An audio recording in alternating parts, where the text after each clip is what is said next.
Boom, hello and welcome to the Executive Protection Lifestyle Podcast, Season 3. With your host, Byron Rodgers. This podcast is dedicated to the executive protection practitioner, the private security professional. In this podcast, we're going to talk about the mental, emotional, psychological, physiological fitness that goes into being an efficient and effective executive protection agent. Whether you're in law enforcement, whether you're a mom that's looking at how to protect her children, or a father that's focused on how to protect his family, I believe this podcast has something for all of you. We might even get into some tales from the crypts of true Hollywood stories from time to time. I'm doing this podcast because I feel the reality of this job is simple. If you really want to be good at executive protection, it's more than just a job. It really is a lifestyle. And those of you who've been in the game for any serious amount of time, you already know what I'm saying is true. So if that sounds interesting to you, enjoy the show. Out. Boom, what's going on, you guys? Byron Rodgers, back with another episode of the Executive Protection Lifestyle Podcast. I'm here with an individual who's been contributing to our space for a long time, almost for the course of my life. And it's always an honor when I can talk with people that have been trying to make this game better for all of us. So with no further ado, thank you for being with us, Dale June. It's an honor. Thank you, sir. It's always fun and exciting to be put in this hot seat. Yes, sir. Absolutely. Yeah, no, you're a name that I've heard since I started in this industry. And, I've been given your books by mentors, over the years. So when Elijah Shaw said that he would, maybe talk to you and see if you'd be willing to come and hang with us, I was honored to hear that you accepted, so thank you. Oh, it's always my pleasure, actually, just to be able to talk to, younger people who are interested in this field.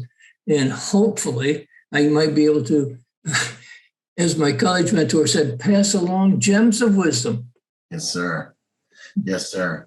Absolutely. Absolutely. And you do. You have done you've already done such a great job at really kind of canonizing and crystallizing a lot of different bodies of work.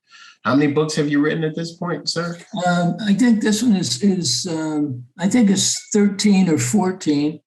Wow. And I've got two I'm sitting here now on, plus a novel that I'm working on, and a few other things. It, as I have said, it keeps me out of bowling alleys, pool halls, and beer joints. Ah, that's awesome. Yeah, but it's definitely much more constructive for sure. But what inspired you to do this new edition of Introduction to Executive Protection? What inspired this? Well, it's not a what inspired me, it's a who. Oh, outstanding. Good to go. Elijah Shaw, he was actually the motivation behind it. Because when I wrote the third edition, I said there probably won't be a fourth edition because I will be a real old man by the time that comes to that. Yeah. And apparently Elijah saw something that I didn't. So I sat one day and I didn't take a pen in hand. I took my computer in hand and began. But if it weren't for Elijah, I probably never would have started it because I'm working on the other projects and things. Outstanding. You got any? Can you give us any hints about any new stuff coming down the line? Any teasers, or keep all off the radar for now? Yeah. Well, I'm actually looking at a couple things. One of them is referencing sociology and psychology for executive protection practitioners. Wow. Sociology and psychology. There's so many different ways that crosses over. Instinctively, I kind of start thinking of the social dynamics and the way that we interact with each other, because I think that's something I'm passionate about. But I think one of my big thrusts in the industry is really to get people to value the soft skills. I was interviewing a guy yesterday and he said, I kill him with kindness. And I was like, this might be my guy. That's exactly right. That's a good motto. Yep. Yeah. That was my motto when I was a police officer. Outstanding. That's a great motto to have when you're a police officer. So Elijah Shaw, we have to thank for this. Outstanding. Well, would you mind just kind of going into your background? You've done so many things. I don't want to miss anything. Just for the readers and the viewers that are not familiar with you yet, can you just give us a quick overview? Well, basically, of course, I was in the military police, right out of high school, and then after that, I came to California from New York State. I came to California to go to college. I went to Shasta College up in Redding, California. Nice. And while there, I was on the county sheriff's department as nighttime jailer and dispatcher. And then after that, I took a year off from college after I finished the first year and worked on the Redding Police Department. But then I got the hunger for education again. So I went to Sacramento State College. And while I was there working full time, I was also on the police department, which was always exciting because I was on rotating shifts. So every third month I was on day shifts. So my days off were Sunday and Monday. So I could only go to school on Mondays. But there were times when I was actually patrolling. My partner would be driving, especially on the night shift. He would be driving, and I would be reading books by flashlight. In between calls and things. And then my senior year, I got to believing there was more to a career than that. So I just applied Secret Service, took the test, and passed that. So it was, I was just real lucky on that one, I expect. And then after I finished up there, I opened up my own business in executive protection. And at that time, it was very difficult to even find anybody who was in the business. There were no restrictions, no guidelines, no requirements, nothing. Yeah. And there were a couple of people like Bob Dugan, who about the same time, but he had a school. But trying to find someone who could do this. In fact, in the background here, you see that was done when I had my company brochures made. Wow. And of course, that's appeared on my executive protection books. So you can see the difference. Oh, yeah. We all take a turn, man. We all take a turn, It's good to go. That's awesome. Yeah. And so I did that. And I was fortunate the first year. In fact, I was right down to my last $100. I had taken all of my money out of retirement and everything to form the business, but of course I made a lot of mistakes, such as paying too much for rent for the office that I really didn't need, I suspect, and office equipment, et cetera, et cetera. So I was down to my last $100, literally my last $100. And I got a call from a person that wanted to interview me and, just a little bit. So I went and talked to him, and he was a Saudi prince. Wow. And so that was really good for a little over a year. And we made some pretty good money for that, which is now, of course, long gone. Oh, yeah. And I had some really good clients that, when I was with the prince, I traveled all over the world. And then at one point, I had an opportunity to take the owners of the San Diego Padres to Mexico for an exhibition down there, exhibition baseball game. And we were down there for about a week. And I actually did that very low key. Even the people who were there on the trip with us, and two of them I knew because they were former U.S. attorneys I used to work with. And they didn't know until the last night there. One of them came to me and said, we were at dinner. And he said, I know now why you're on this trip. You're with so-and-so. Outstanding. That's good job. That's a really good attaboy. That's a real good, that's a big compliment when they're like, it's like you've been enjoying yourself. We've been working. It's perfect. Yeah. So it all worked out. But then there was a phase where couldn't even pay anybody to hire me, because there was no work. In the mid 80s, you couldn't find any work. Really? And then later on, it picked up again, and then I got real busy again. But there was about 2 or 3 years later where it was really, really slow. What would you attribute that to? Again, because, first off, we didn't really have much of a terrorist threat, and the people that I got by doing private investigations and things during that phase for it, which was also some very, very good experience. And then later on, of course, then the bombings of 2001 happened, all of that and all of those.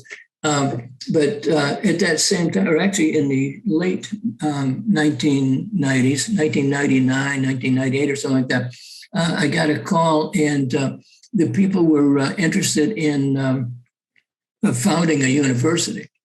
Okay. And so I helped them. We founded the Henley-Putnam University, if you're familiar with Henley-Putnam. Okay. Wow. And I was one of the original founders for it, and I wrote 40, or actually over 40 of the original classes of the original courses.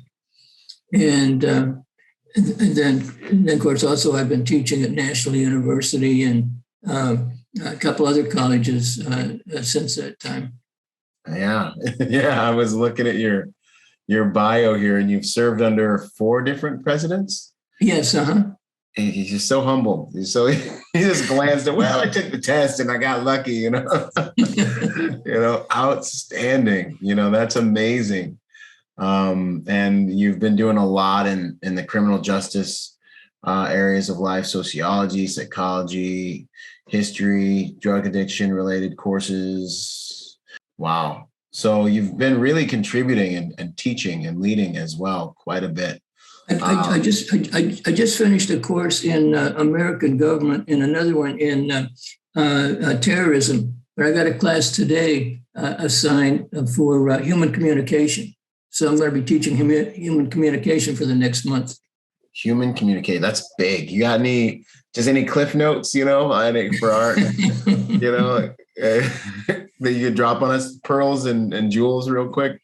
Well, it'll be like every other class, make it up as you go along. Okay, good to go. Smile, make it up as you go along. And then one of the other things I thought was really interesting was, let's see here, Putnam University, writer for approximately 40 of the university's courses, developer of the Homeland Security, Terrorism, and Emergency Management course for Career Education Corporation. What do you think about the whole situation in Afghanistan? Do you see any implications with regards to terrorism that may have back here at home? While it's current news, I figure I may as well ask. Well, actually, the possibility definitely exists, and it has always existed. I think we have been going through a lull, and sometimes people get pretty complacent thinking about that. But with the ISIS now being active again, I think we may maybe not here in our homeland, but you can't rule that out. Yeah. Because no one ever thought of using airplanes as bombs either. Right. So you can't rule it out.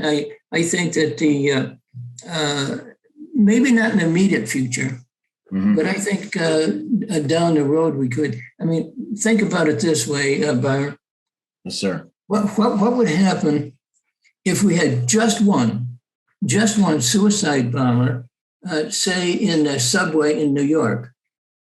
At 5:00 in the afternoon, or a series of bombs on a major freeway, like in Los Angeles, at 5:00 in the afternoon.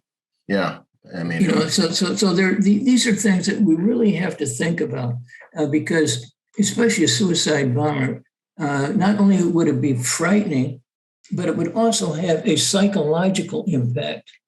And of course, the bombing campaign actually it started in Algeria during the war with independence against France in the 1950s. Really? And that I think is bombs don't discriminate. Mm-hmm. And as I say, the psychological impact is going to be horrendous, more than just, as I say, just the fear. Right. Absolutely. No, and I couldn't agree more, especially now with all the digital, just the tools people have to record these things and get information out so quickly and get such kind of even the graphic viral content. The nature of the attack can have such a reach. So yeah, these are definitely big considerations as we see things happening on the world stage. And then another question I like to ask as we get into this, who are you at your core? Who's the man behind the work? Who's the man behind all of it? Oh, that's easy. I'm just a country boy. Yeah? There's a country boy out here doing some things, huh? Well, as he said, it can pluck me out of the country, but I'm still always trying to get back. That's awesome. Good to go. And I love that. My dad always says, and my dad's a pretty successful businessman, but he's always like, and he's from the Bahamas. So he's always like, I'm just a little island boy. What do I know? I'm just a little island boy trying to get back to the Bahamas. And I'm like, all right, Dad, that's good to go. Oh yeah. So eventually I'll get back. Yeah. Outstanding. No, outstanding. After you're done helping us, man, after you're done teaching, there's so much I think we are learning from it, which is awesome. So Presidential Protection Division at the White House.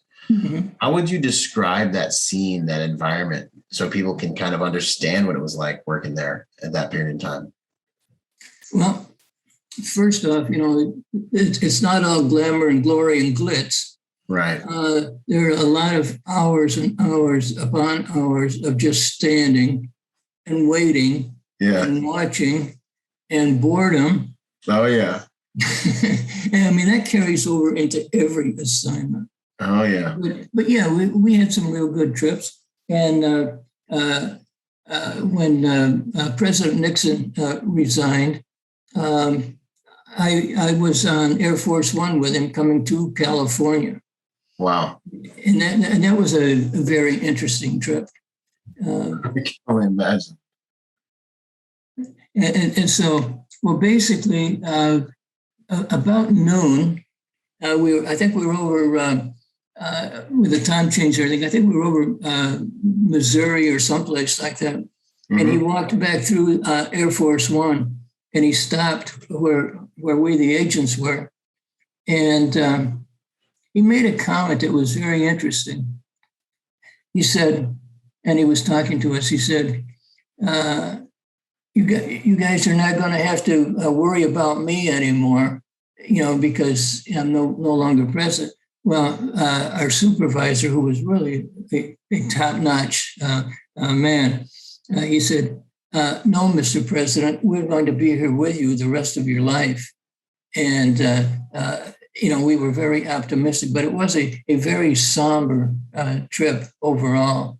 And I really had to respect him for everything. But can you imagine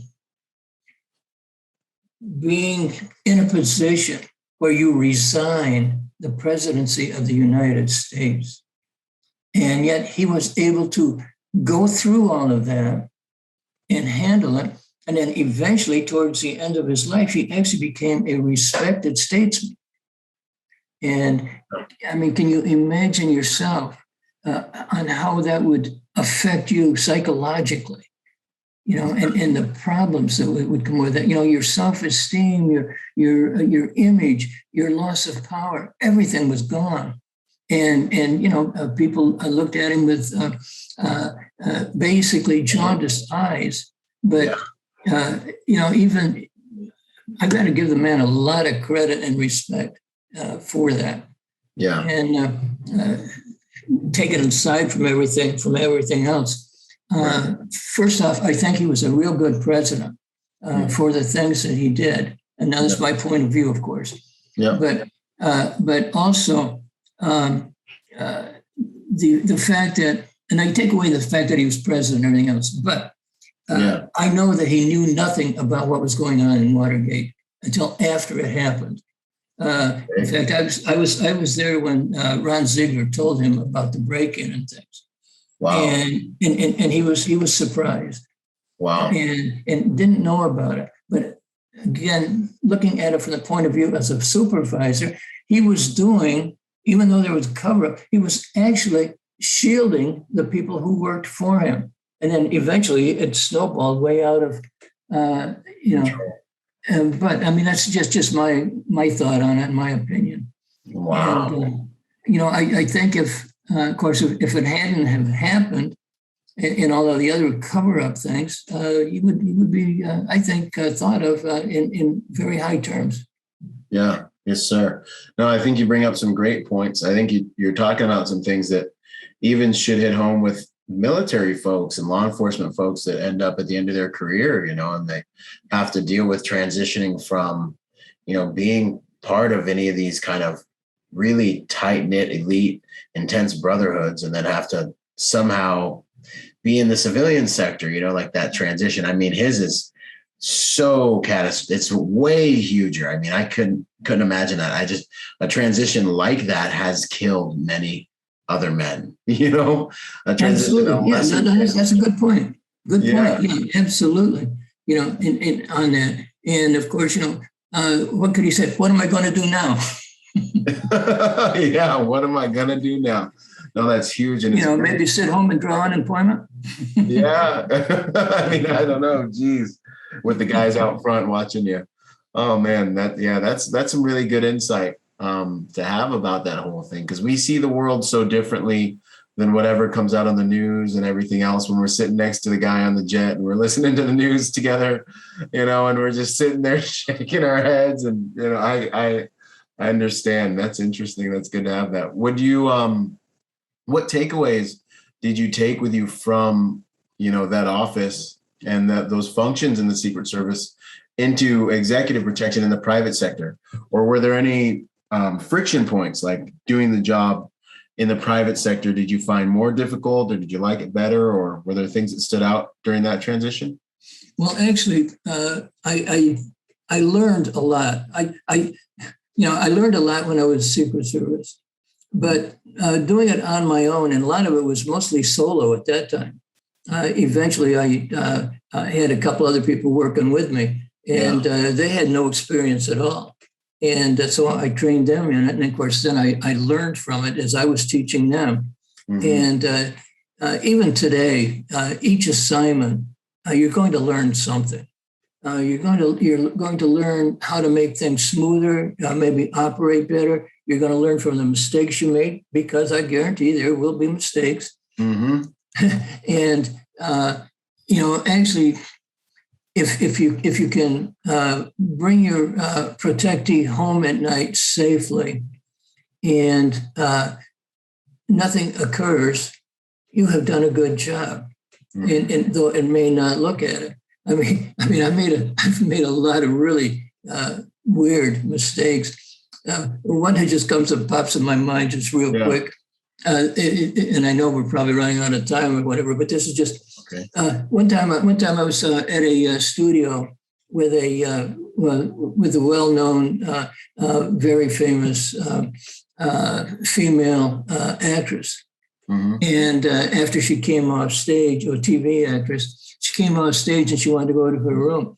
Well, the agent who was standing down at the end of the hall had the key, or I had the key to the room, and he was going to go open it. So to save time and walking all the way down there with her, I threw it to him. Well, it hit the carpet and made a left turn underneath her locked door.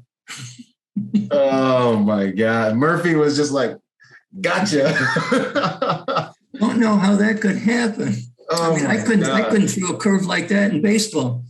Yeah. Or you couldn't replicate it. You could try to do it for the rest of the night and you wouldn't have been able to replicate it one time. Wow. Yeah, no, those things. And then how did do you guys just have to go back down and get another key, or? No, just called the fire department, come with their axe. Get it done. That's awesome. You're right. We got another key, and she took it in the best of moods. Okay. She started laughing like everybody else did. Okay, good. That's the best when that happens. And then another thing I wanted to for sure ask you is, with your background in psychology and having to do with guys that do the professions we do, what type of psychological kind of implications or impressions or considerations, people that do our work, what type of psychological things do you see, or would you tell people to look out for? What would you say about the psychology of what we do, especially? Well, first off, if you look at the agent or the person who's working it, most of them are type A personalities. Oh yeah, and they are actually to a degree obsessive compulsive, making sure that everything is done and then rechecking it over and over again. And, yep. I do. And then besides that, not that they have a death wish or anything like that, but the number one answer, Byron, when I ask people this question, why are you in this business? Why do you want to do this business? The number one answer is to help other people. And the people that are weak in this area themselves, they don't have time for their own security or whatever. But the number one answer, and even people going into police work, the number one answer is always to help others. And when you really look at the people who are doing this, that is the motivation. If somebody, when I interview them and I ask them, where is money in your motivations? And if it's a number one or two, I look at that real cautiously. Yeah. Because I have seen some things that can happen if they do it just for the money. So if they say it's for the money, 5 or 6 down the line, then okay. But again, usually they put there to help other people. And then it's usually people who, one, perhaps were the Boy Scout. They were a Boy Scout. They were a military a mindset, maybe a police officer or something. But I usually look at former military and the people who have had the background that they would have learned from Boy Scouts and, even from socialization, learning from other people. Wow. Interesting. So it's all about, and then as I even take inventory of myself, I've always seen myself as a warrior, even as a young man. And my whole thing was like, how can I be positive, like a positive warrior? Like, how can I do something positive with this kind of burning fire that I have inside of myself, And the Marine football was a great outlet. Then the Marine Corps was a great outlet. And exactly. then so pleasantly, surprised to have the opportunity to serve in this capacity. Mm-hmm. And it's just dovetailed real well with my temperament. Right? Exactly. Well, to go back is to, kill them with kindness, Exactly. I had a conversation one time with Diane Sawyer when I was back at the White House. Mm-hmm. And she said, I would never guess what you do. And, never guess. And I thought, that is one of the best compliments I ever received. Yes. It was, she said, you're too gentle. And that, but that's what it takes. Yeah. You have the warrior mindset. However, you also need to have that other side to you, that tender side. Absolutely. And that tender side is willing to help other people, to step forward and step between something. Yes. And actually, going back even when I was, in school, in grade school or high school, I got into a number of fights protecting other people that a bully would come up for. I mean, I took a few shots myself, Right. Absolutely. But it was something I was born with. And, yes. and I think that that's what we have. It's nothing that we become. It's something we are. Yes. That's so good. It's so good. And why did you join the Marines? To protect, to serve. I joined because I knew I was an able-bodied young man, and there are good people out there that couldn't do it, and someone needed to do it, and I was in a position to do that. Exactly. I rest my case, counselor. Yes, sir. No, that's beautiful. I agree with so much of what you said. And I think it's really a true mark of strength. The guy that's really the strong guy is relaxed. He's able to smile and be gentle and be a gentleman, and I think it's the true mark of an actual well-adjusted man too, to be able to, you have power, you don't need to project it, and it gives you the latitude to be gentle and have those things. And the clients love it. It makes the whole environment so much. It just makes you better at what you do, Exactly. Of course, I laugh about it now that my smile has turned into a Halloween face, We all take a turn, for a number of reasons. But you'd be surprised though what a smile will do. It will open up a lot of doors. Absolutely. Please and thank you. Absolutely. Shows respect for people. Absolutely. And then, if you show them respect, and, I have no problem saying sir or calling a 17-year-old kid sir. I don't. I don't know, maybe that's something I learned along the way or something, maybe in martial arts or something. I don't know. But I'm not uncomfortable with it. Right. And it's just, just a natural feeling. Yeah, I think it's beautiful. I actually really enjoy calling young men sir, because it's just treating them with respect. It's letting them experience that, it's exactly. Of course, being in the military, you had people who demanded. Oh yeah. Yeah, but good thing they didn't turn around sometimes to look back. Yeah, yes, sir. At the hand signals you were giving them. Exactly. No, and in a world now where nothing sacred and respect is such a rare commodity. It's a rare experience for a lot of people, and especially men. It's like our currency, I feel like. It's even more powerful if you can just treat another human, male or female, with respect when you address. It's such a powerful weapon of social dynamics. It is. A smile and good manners will get you almost everywhere, It really will. And so, that's what,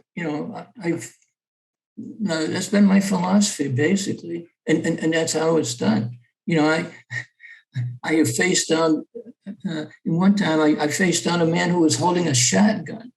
And wow. I was expecting, I could have shot him very easily. And I mean, my sights were right on his forehead, and all of that. He's standing there with a shotgun. And I could have said that I was afraid for my life. Oh, yeah. But I talked him down. He dropped the shotgun and started crying. I mean, he was a 55-year-old man. Wow. And so, I have always been thankful that I never pulled the trigger on that. Yeah. And then I had other people who would actually thank me for arresting him. Wow. Or I just call them up and give an appointment. Come on in and be arrested. And they would. Yeah. That's outstanding. It's saving a life. And I think it's such a badge of honor, especially amongst people that have done these things. I think it's such a badge of honor to be able to navigate that and to just value the humanity enough to be able to talk through a situation like that and not have that negative outcome. I think that's so, so, so valuable. Exactly. The ability to be able to do something like that, but you have to keep fear out of your mind, and you can't do it if you are afraid, right? Because you will hesitate. Mm-hmm. And so the word fear shouldn't even be in your vocabulary at all. And it should be back here someplace. But you still don't get complacent about it. Right. You still have to be alert and you have to be aware. Right. But you can still be all of that and keep a smile on the face at the same time you're doing all of those things. Absolutely. And it's possible.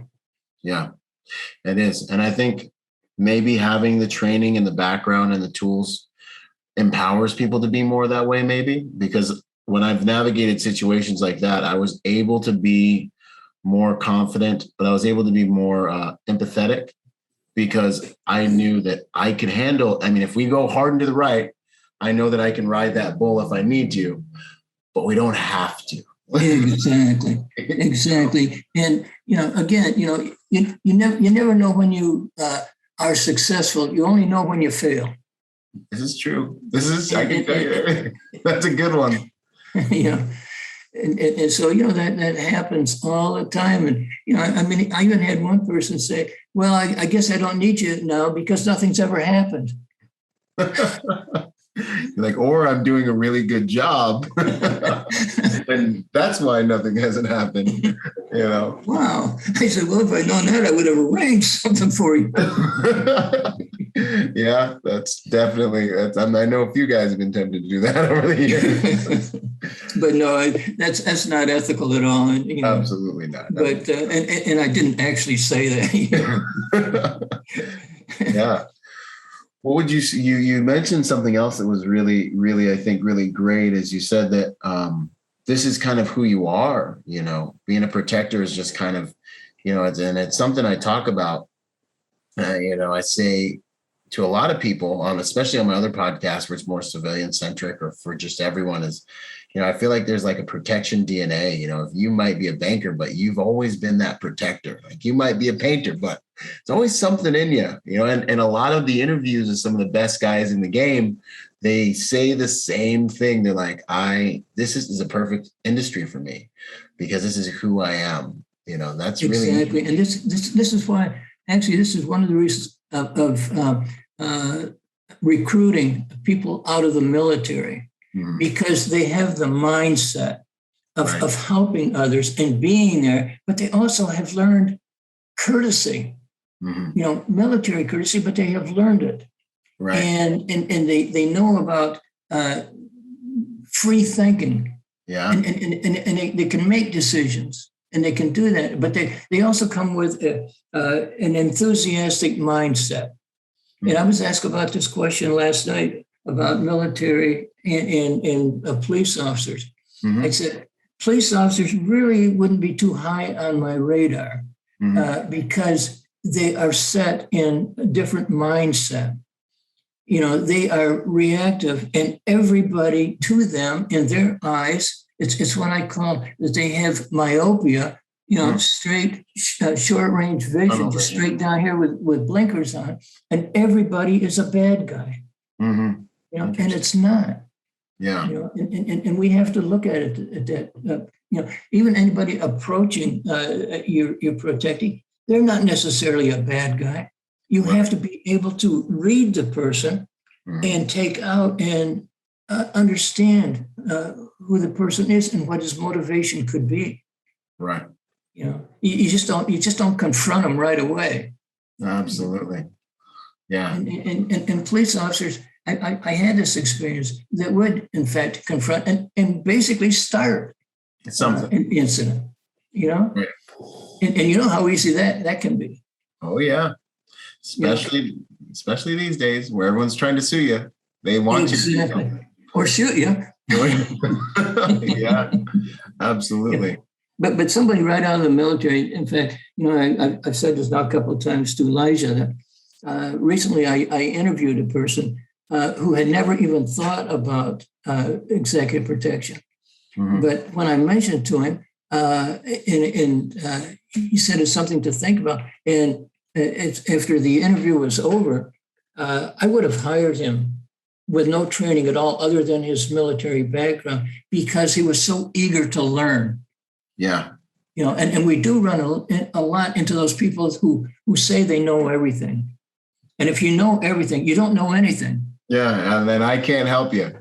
Exactly.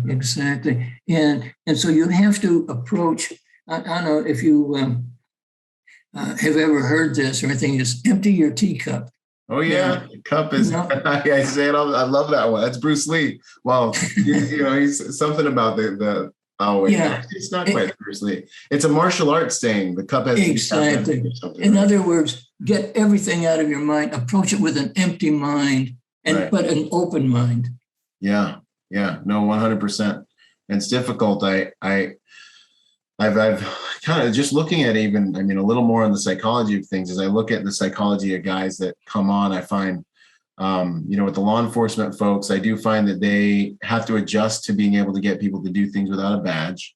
I find with the military folks, especially for me, I struggled with this. I was in Iraq. I got into executive protection before exiting the Marine Corps. So I didn't have any come down period or anything like that.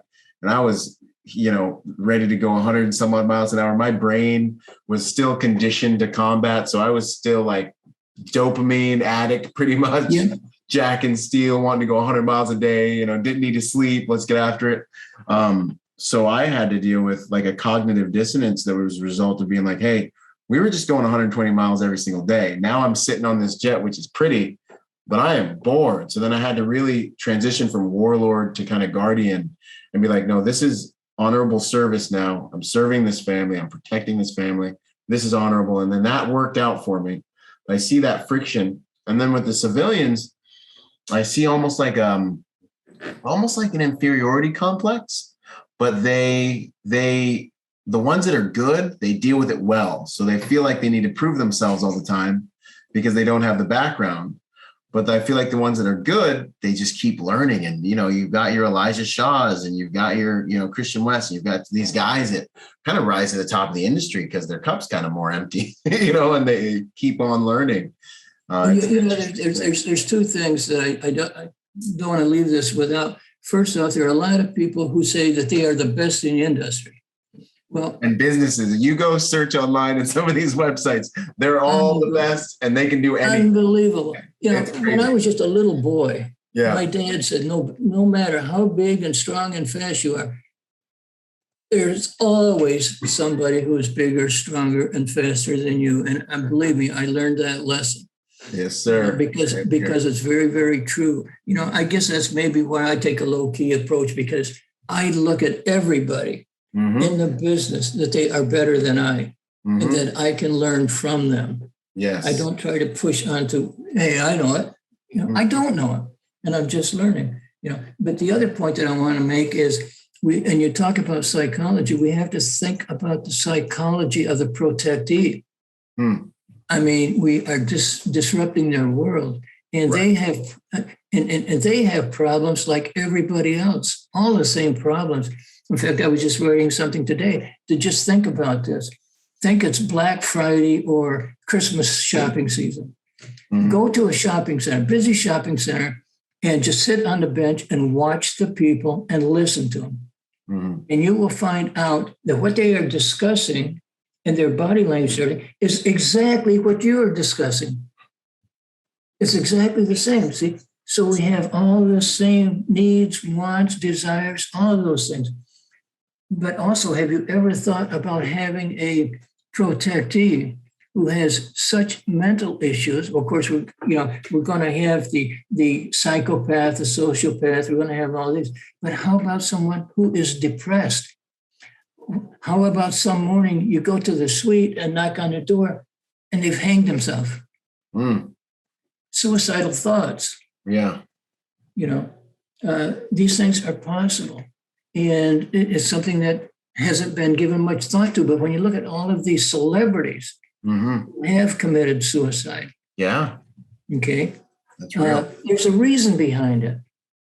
And sometimes you can find the happiest guy in the world who is only disguising the depression. Right.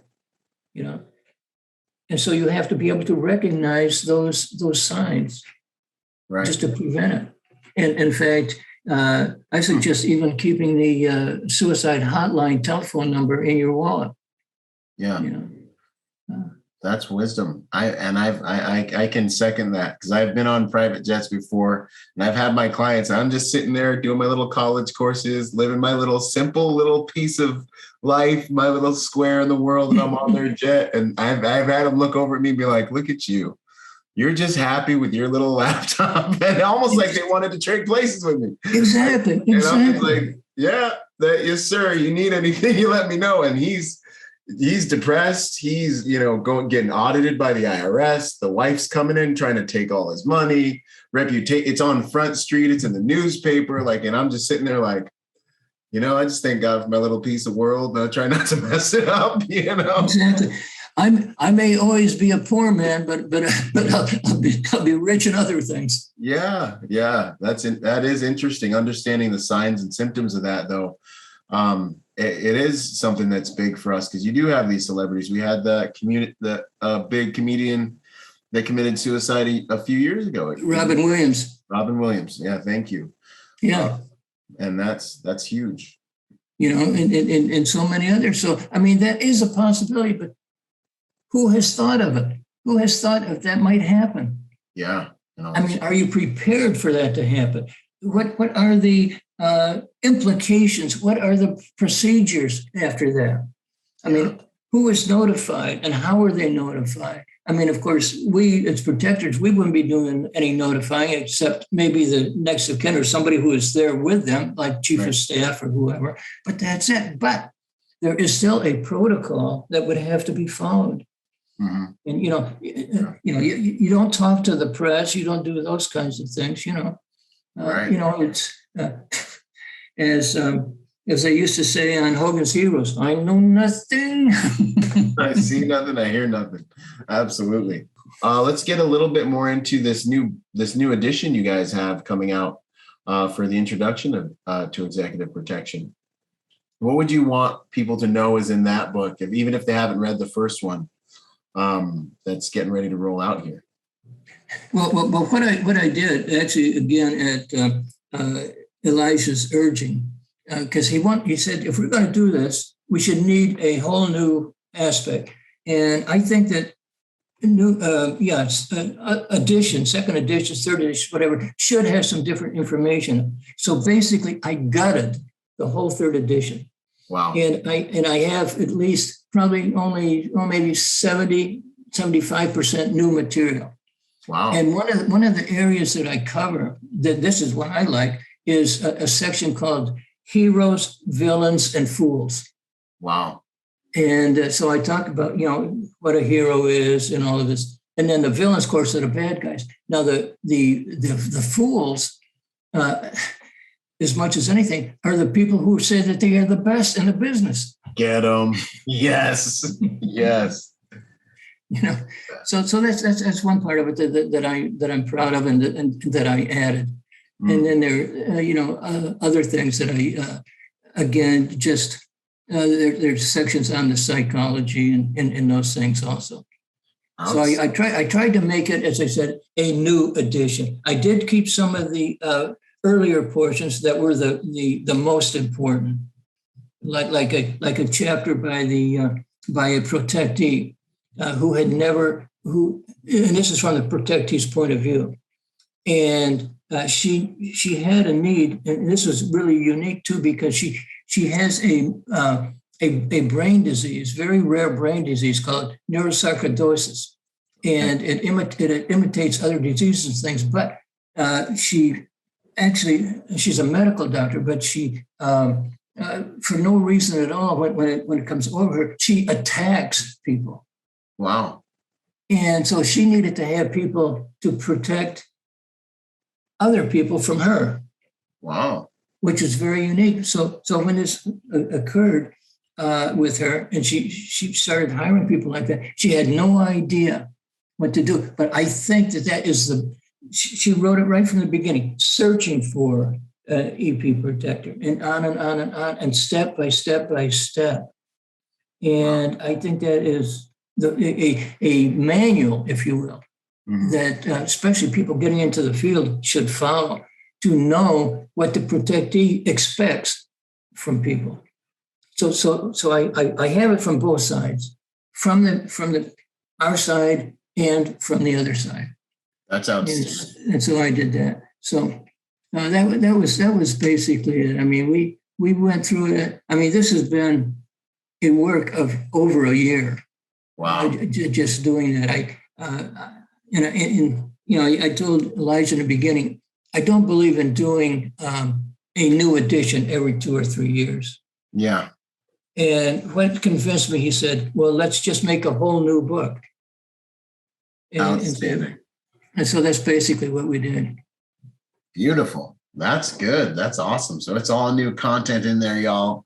Going ahead and dig in. And this looks at things from both sides of the spectrum. I love the psychology. There's some things that I say at my school, which is, hard skills may save lives, but soft skills will keep you paid, will get you paid, keep you in the game. Or the other one of my buddies said the other day, which was, amateurs spend money on hardware, professionals spend money on software. That was good. That's exactly right. Or how about this? This was a National Football League slogan a few years back. Uh-huh. An amateur will practice something over and over again until he gets it right. A professional will practice it until he can't do it wrong. Outstanding. Good stuff. I love it. So that carries over into our line of work. Yes, sir. Because we have to keep improving all the time. Because while we're not, and a Hall of Famer, basketball Hall of Famer said this, that when you're not practicing, someone else is. And when you meet, he's going to defeat you. Yes, sir. And so we have to keep improving.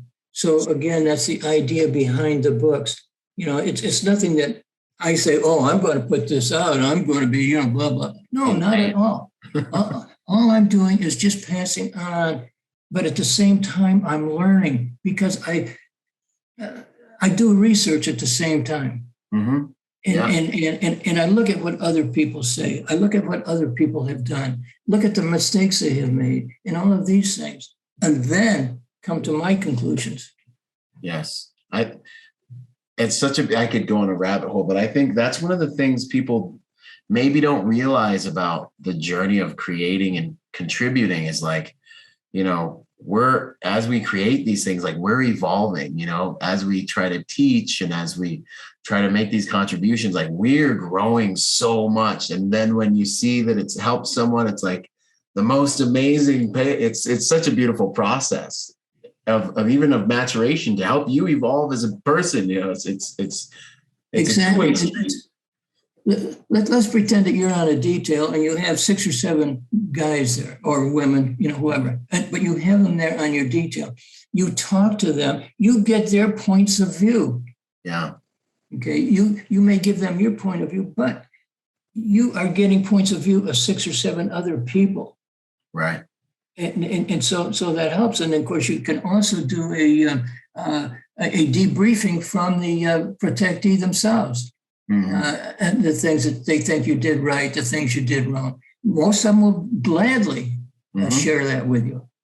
That is a learning situation, Priceless learning situation. If you've got the emotional intelligence to go through it, because that's priceless situation. So take advantage of what other people know, and of course, that's what I always tell the criminal justice students. When you get to a scene and you don't know what to do, pretend you do. Act as if. It's huge. Because nobody knows what you don't know. Yeah. Yeah. Very true. Very true. So a lot of it is facade. Yeah. Yeah. And facade's a tool that plays a very important piece. Until you can get your feet underneath you and you can keep that thing going, just get some more momentum and then start doing the work. Exactly. I was doing an interview not too long ago, and when anybody says this, a question is asked, and they'll say, the responder will say, that's a good question. Well, what he's saying is, I don't have an answer, but I'm going to be thinking about it. It's so true. This is gold. It's so true. I was doing a speech coaching session the other day because I have there's an event coming up, the Executive Protection Summit, and I have to speak there. And so, of course, I want to get as good as I can. And we're playing a game, and the game is essentially exactly what we're talking about. It's act as if. So my coach would select some topic I know nothing about. And he would be like, for an undisclosed amount of time, go freestyle. And I would have to just speak like I, knew about it. And he's like, these are for those times when your brain's skipping, you don't know what you're going to say, you lose your point.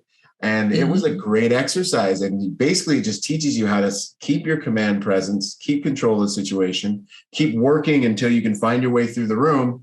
And then when you see that gap, shoot that gap and get going again. And it's powerful. It's very powerful. It's a good tool. That's exactly right.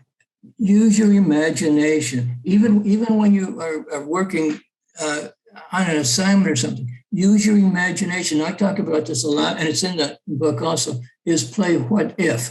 Mm-hmm. Oh, yeah. And that is building scenarios. And ask, say, have a partner say, what if, and then build a scenario, giving 3 minutes to answer it. And then when it does happen, you've already been there. You don't have to stop and think about it. Yeah, you saw the future. So that keeps your mind sharp. Another thing that I put in the book, you asked me about this, is that I've talked about practicing shooting while you're on a detail. You don't have to go to a range. You can do it right in a hotel room. Yes. Just don't put any ammunition in your weapon. Don't put any holes in anything. But dry firing, going through the motions and right. thinking through it, and it's there, and it comes so it's a reflex for you. Right. I'm an old man and I'm not burdened with rheumatism and everything, but I still have fast hands. Good. Hey, that makes a big difference. But no, what you're saying is right on with that. I remember reading a study, and I actually do this a whole lot as I try to figure out how to manage time and get things in. But there was a study they did a while back, and they had 21 basketball players, and they put them in 2 different rooms, or people that were going to play basketball. And one group was shooting free throws, and they're going to have a free throw competition. So one group was practicing for a certain amount of hours a day. And you may know about this one. It's a pretty big study, but then the second group was sitting there imagining shooting the perfect free throw. And the second group actually outperformed the first group when they had a competition. Mm-hmm. And so I've always taken that, and I've always imagined, when I do shooting competitions, through the week, I'll dry fire, but I'll also imagine doing it perfectly. I'll walk my stage and then I'll imagine doing it perfectly. And it has made all the difference in so many little areas of my life to have that software and have some built software for what I need to do when the time comes. Now, I noticed that when you were talking there, now you were pointing like this. Yeah, my body was reacting to it. Yeah, but no, like a gun, see? Yeah. And I do this a lot of times. I'll make that motion, mm-hmm. and then I will look and see, now, where would I'm still doing it. Yeah, yeah. Or I see a bad guy on television or something. Bam. Yeah. Or, I'll just stop and pretend I'm making a draw. Right. And doing these things, but it's there. And if Absolutely. I ever needed to, or whatever, it's there. You lose your skills if you don't continue practicing them. Absolutely. For one reason or another, a few years ago, I had to give up martial arts. Mm. But yet I'm still doing it in my head. Yes, sir. I'm still walking around, Yeah. making the motions and things. Absolutely. So in fact, I used it one time on a city bus. Really? A guy, I guess he was a homeless person or something, but he was harassing one of the young ladies on the bus. Mm-hmm. And I went down just to invite her to come up and sit in the old people section with me on the city bus. Yeah. And, he stood up and put his hand back. Bam. I just reacted so quickly. Yeah. And, yeah. And I literally threw him off the bus. He was probably at least 40 years younger than I am. Outstanding. That's off the bus. That's good to go. That's a protector, though. It wasn't. You didn't even think about it. You knew what to do, and you did it. Didn't think about it at all. I mean, just a minute he stood up and pulled his hand back. Yeah. That was the key. Yeah. And, outstanding. Then when it was all over, I went back and sat down, put my hood back up, sat there. lady across from me, she's, oh my God, I'm going to have, I said to myself, lady, you didn't do anything but watch. Yeah, no, that's beautiful though. That's the life of a protector, man. When the time falls there. Exactly. And we do what we are. Yes, we do what we are. So good. You can't change it. That's outstanding. Wow, sir. Well, thank you so much. Let me hit you with one or two more closing questions. Okay, favorite quote or mantra? Oh my God. Well, one of them I use, I think I put in the book, at least it's what I'm working on, is that when you're home, you play one role.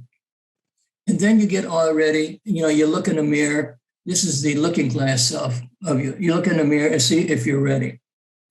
And then when I go out the door, I say, it's showtime, folks.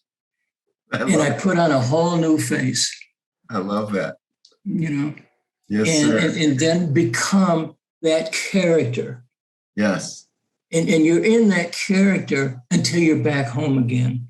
Wow. And then you assume your other roles. Yeah, that's interesting. You know what? I mean, I got to say something. I in my mind, I play a game a lot like this, because I come from, when I'd work with NFL players, we'd say they have FPTSD, like football PTSD, because everything to them is football. You could be talking about baking a cake and they'd be like, it's just like football because it's on the 1 yard line. And then you're like, okay. But then for me as a Marine, in my mind, like when I'm doing things and accomplishing goals and tasks, every time I go through my day, in my mind, I'm in combat, and I wake up in the morning and it's like, boom, it's time to fight. And I'm in this character all day. Exactly. There you go. Taking down targets and I'm fighting this character. And then I'm turning around, I'm taking out this task. And I'm in this full blown war. I'm having the time of my life, Exactly. Exactly. Because nobody's shooting back. Yeah. Just the work is just piled up and I'm just hacking at it, but that's very interesting. It's powerful. That's exactly right. Your own superhero. I used to be a long distance runner. And wow. I mean, I would run further than some people would go on vacation. Really? Really. Well, I mentioned this the other day that the dumbest thing I've ever done, and I don't care if people know it, but the dumbest thing I ever did was I spent a couple of weeks in Saigon during the Vietnam War. And there was a war going on. It was in all the papers and everything, Just for kicks. You're like, I'm going on vacation. But yeah, I would get up in the morning, and I was addicted to running. I'd get up in the morning and run about 10 miles out into the countryside, and then run the other 10 miles back again. Now, that was pretty dumb, I think. That's intense, man. Wow. Yeah, that's intense. But at the time, I didn't think about it because running was my life. I was addicted to it. And so can you imagine if the Viet Cong had caught a government special agent? Whoa. Yes, I'll talk. Yeah. Yeah, that's wild.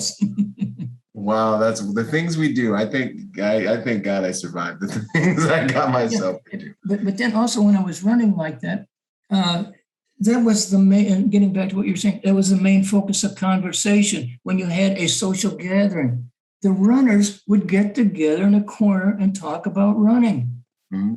And everybody else would be around someplace else. But that's all we talked about was running. So yes, I can see around the football players that's all they talk about. That's it. Yeah. Because it's what they know. Yeah, it's their frame. The frame of reference. Let's see here. How would you like to be remembered? Oh, no, that is really, as I say, no, that's a good question. Yes, sir. I ask everyone. I love that one. Well, you know what? A person will only be remembered as long as there is somebody alive who knew him. Hmm. Once those people die, you're no longer remembered or anything else. But now look at this. I have at least 13 books or so in the Library of Congress. I love it. My man's he's got the cheat code. Yeah. Mortality. Immortality. I love it. Well done. Well played. I love that, man. I think it's beautiful. We live in an age where we can do that. That's one of the things. Oh man, I always crack jokes. I'm like, I mean, if I go now, like there's podcasts, there's things that you can leave behind. So it's beautiful that you've done that, and having those books out there that are canonized, crystallized ideas. You know, on the flip side is like, if you're out there trying to figure out how to do things, you know, there's people like Mr. June who've given you you can spend time with their ideas. You can spend time with their information. It's so valuable, you know. That's beautiful. That's exactly what I would say. And one thing I do is sometimes I just see a phrase or a word, and I'll take that phrase and that word, and I will look up what it means or whatever, and I will research just that word. And then sometimes that's enough to boost into several pages. Wow. And a lot of times when I'm teaching, I do that. I would just pick out, you know, maybe students will say a word or something, and then I will take that word and go with it. Just let your mind run. You know, it's the same thing in executive protection, because you hear the word, all of a sudden you're forming mental images. And you start right now, even as I just mentioned that there are people who will be listening to you or whatever, that when we talk about that, they are forming mental images of how to do it or what to do and what to say. Wow. See? And so you just can't live by the word. You have to find out all the other words that go with it. Yeah. And what do those words mean? I keep a thesaurus right handy, so I don't use the same word over and over again. But when I come to a word that I want, I will look up the synonyms for it. And then I will examine those words. Wow. In fact, I have a couple of pages in this new edition coming out talking about the synonyms for ethics. There's over 100 of them, and I looked them all up. Wow. And what they mean, each one, I put them in columns. And you know, you look at them. And so again, you know, you can just get one word and then you can go off from there. Wow. Hopefully. Absolutely. Yeah. But I imagine it's like a muscle, you know, the more you try to do this, the more your brain will get conditioned to this type of running, you know, and running with these things. And then next thing you know, you can just do it. You know, you can just, exactly. It's nourishing. One thing I want to leave you with. Yes, sir. One day I was having a conversation with my students in class, and I was emphasizing learn something new every day. In fact, when I was back in Washington, I had a supervisor. They would come around as early as 7 o'clock in the morning, and he would say, "What have you learned new today?" And you better have something. Wow. Or else. Right? So then, as I was telling my students about that, I had another thought. You know, I said, you should really be learning something every day until you die. Then I took it further. Learn something while you're dying. Learn what it means to die. Learn the process of dying. You're not going to do anything with it. But so in other words, never stop learning. Never stop learning. Outstanding. That's so good. Well, thank you. Thank you so much, sir, for your time and attention. It's definitely been an honor to have this brief conversation with you. I really hope that a lot of people will go and check out your book, An Introduction to Executive Protection. I know it's going to be good work. I remember the first one was amazing, and it was given to me by one of my mentors. So I can't wait to see all the different things that you guys have modified. And well, yes. Byron, thank you so very, very much. This last hour and 15 minutes, yes, sir, it's gone by so quickly. It was fun. I enjoy talking to people. First off, let me put it this way: I enjoy talking to intelligent people, and it has really been fun. Thank you so very, very much. Outstanding. Thank you, sir. It's an honor. And where can people find you? Before we go? Basically, I do have a website that's just dalejune101.com. Beautiful. Nice and easy. I'll get the link and we'll put it in the description below for people to search you out. And yes, sir. Once again. Well, thank you very much. I put the 101 on there because of the book 1984. You don't want to go to room 101. Good to go. I'll have to check that out. All right, sir. Once again, thank you for what you said. It's a very big compliment. It means a lot to me. Thank you for your time and sharing yourself with the world. We're all more blessed as a result. And I look forward to everything you'll do and reading the book for sure. Well, thank you so much. And this has been a Memorial Day for me. Thank you. Outstanding. Perfect. Yo, if you're a private security professional wanting to take your game to the next level, go to executiveprotectiontrainingday.com to check out my personal success package for private security professionals. Check it out, executiveprotectiontrainingday.com. And remember, y'all, hard skills do save lives, but soft skills get you paid. Boom.